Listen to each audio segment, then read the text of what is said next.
Hello, everyone, and thank you for joining our webinar today, Keeping Your Patients Engaged During and After COVID-19. We really want to talk about the best ways to prepare for the rebound and specifically communicating to your patients during this time and in the future. My name is Ashley Mordeich. I'm the VP of Marketing for MedEvolve, and today I have with me Matt Buder-Shapiro, the founder and Chief Marketing Officer at MedPilot.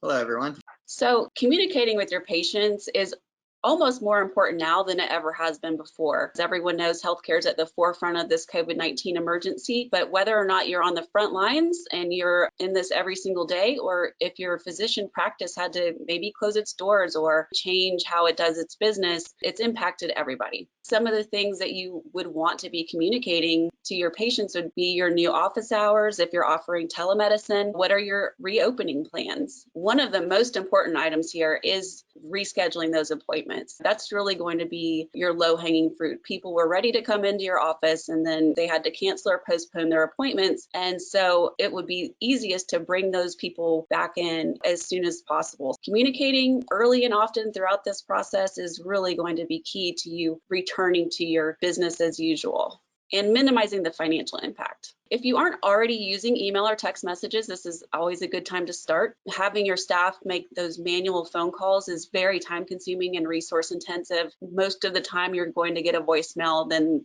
you're going to have to call back. Matt's going to talk a little bit later about some ways to automate that process, but manual phone calls is probably not the way to go. You've got lots of other ways to communicate, including emails and text messages that are much more efficient. Not only is it important now, but it's going to be important when this is over. There's always emergencies that come up that you should be communicating to your patient population, severe weather, power outages, phones down, things like that. So again, if you aren't already doing it, this is something that'll help you through this rebound and then also in the future. Let's start with email communication.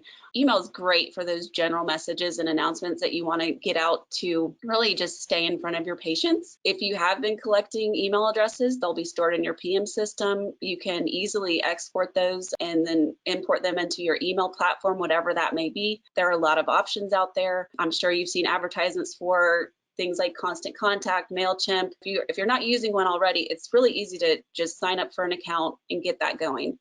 And if you don't know how to export your email addresses from your practice management system, I'm sure your vendor will be happy to help. I know that's something that MedEvolve offered early on, is to export those email addresses just to try to help with that process. You can also create groups and then tailor that message that you want to those specific patients. If you don't have patient email addresses, this whole rescheduling process is the perfect time to ask for them. And again, just enter it in your PM system and you'll have it for future use. You might also have a CRM system, Salesforce or HubSpot. So obviously those are great tools that you can use for email communication. But again, staying in front of your patients is really the key here. Some topics that would be appropriate for email communication: letting them know about your new office hours, revised office hours, if you're closed or open, new in-office protocols. Now, this is going to be really important, especially right now and in the very near future. What's it going to look like when the patients return to your office? Is your parking lot going to be your new waiting room? How are you going to ensure adherence to social distancing guidelines? How are you going to handle pens, forms, clipboards, insurance cards, credit cards, all those things that you normally have a very tactile approach to? You're going to have to think of maybe some new ways to handle that. Last week, we actually had a webinar with our partner, HIPAA, where they talked about their touch-free check-in process. So you might want to consider something like that. Definitely check out that video. The key is really staying in front of your patients, letting them know how you plan to reschedule appointments, if they should be expecting a phone call or if they need to call in. Again, if you're offering telemedicine, how does that work? And you can always just provide general health information, tips, things like that, especially if you are in a specialty. Maybe there's something specific to certain conditions that you could be providing that's helpful.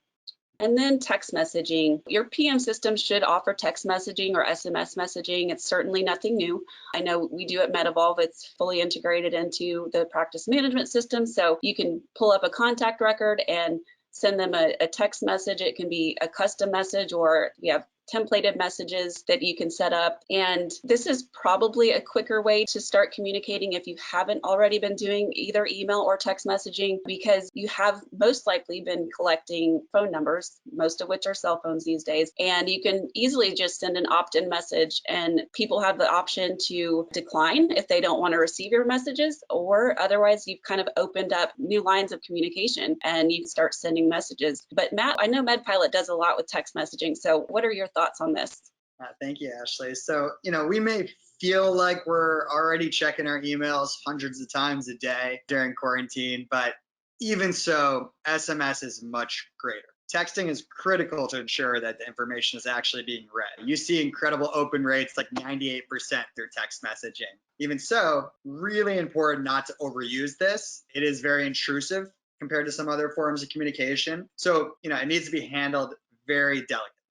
Critical for important things that Ashley mentioned, like appointment reminders and maybe payments information, but nobody wants to hear their healthcare provider telling them about washing their hands over a text message. So really think through what kind of communication you're going to leverage based on the channel. And that leads me to personalizing engagement, which really think about your different channels: emails, text, phone calls, and statements, and then what the different patient variables are. And don't just reuse your email content in your texting or on your phone calls. There's more differences than just the length of content that you want to use in each form and communication. Not every patient situation is the same. So not every message should be the same across the board. There are a lot of different variables, like patient age, bill size, age of balance, the patient history. For instance, you might have a patient that has a really large balance right now. And like a lot of Americans, people are really struggling with work. You might, as a practice, want to use a more personalized human touch when handling these situations, understanding the magnitude of what's going on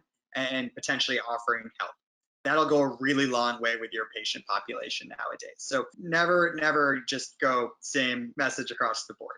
Next, it's very important to think about benefits of two-way communication, both from the healthcare provider's point of view as well as the patient. We'll start from the patient for now, and people really are demanding quick answers. Unlike Spectrum, where we might get used to being on hold for hours or sending in a message that just goes into the abyss, they're really looking to get an answer back quickly from their healthcare provider. People are worried. So really make sure that you create a seamless way for them to do this. They don't necessarily want to create a bunch of new profiles and worry about remembering their logins, but it is important to keep communication secure. On top of that, not doing this effectively can really damage a patient relationship, especially now when people are at a little bit higher stress levels. Now, from your point of view, the healthcare provider's point of view, there also are a lot of benefits of having a secure two-way communication with your patients. As you ramp up outbound communication, you are going to also ramp up the inbound communication that comes back to you. I'll never forget the first time we set up an outbound campaign 5 years ago when we founded our company. We were really excited to hit send and blast out thousands of messages to the patients. And within minutes, the front staff was getting their phones blown up with inbound questions, comments, concerns. So really think through how you're handling the inbound efficiently. Otherwise, you're going to potentially create more work. So think through two-way communication, not just from the patient's point of view, but also from your front staff. Now, phone calls, nowadays, there's a lot of great technologies that can allow you to harness the benefits of phone calls without necessarily creating all of the manual work that comes along with them. So IVRs can really accelerate resolution, they can improve routing, and then also cut costs. And these aren't just good for the healthcare providers in terms of costs and efficiency. Patients also like them too, because being able to work through an easy decision tree allows them to not get bounced around and wait on hold while they get transferred to different departments. So creating a very simple form like press 1 for payments, press 2 for scheduling appointments, press 3 for general questions. There are ways that you can have that number 3 routed to your team or an outsourced team, or there's even technology in place where pressing 3 can just allow them to send an email or a text message in with their question that your team can then handle when is best for them. So there's a lot of different ways to handle this, but just really think through all those different methods of communication: phone calls, both digitally, manually, text messages, emails, and statements, and think through each patient and what their specific situation is and what the best way to communicate with them is. Lastly, always, HIPAA compliance is, extremely important. Even now that they've been relaxing these measures during this current pandemic, it's still really, really appropriate and important to keep the normal HIPAA compliance that you can. Very, very important to get BAAs in place for communication vendors you're using, and to try as hard as you can to not answer too many things through an email or a text that you could just direct to a secure portal to have that back and forth correspondence. Now, we just want to say thank you so much for all the healthcare providers out there doing incredible service for our country. This extends way past just doctors and nurses, but to everyone in the healthcare ecosystem. We're working tirelessly to keep our communities safe and healthy during these very, very difficult times. Thank you for everything that you've done and everything that you're continuing to do as we come out of this. So if you have any questions at all, or you would like to learn more about patient engagement during and after this COVID-19 emergency and during the rebound especially, please contact us. Shoot me an email at info@medevolve.com, give us a call, or feel free to go on our website and fill out a form. We're really all in this together, and we're going to come out of all this together. So thanks, Matt, for joining in today too to inform us of some best practices for communications, and I hope to hear from you guys soon. Thank you. Thanks.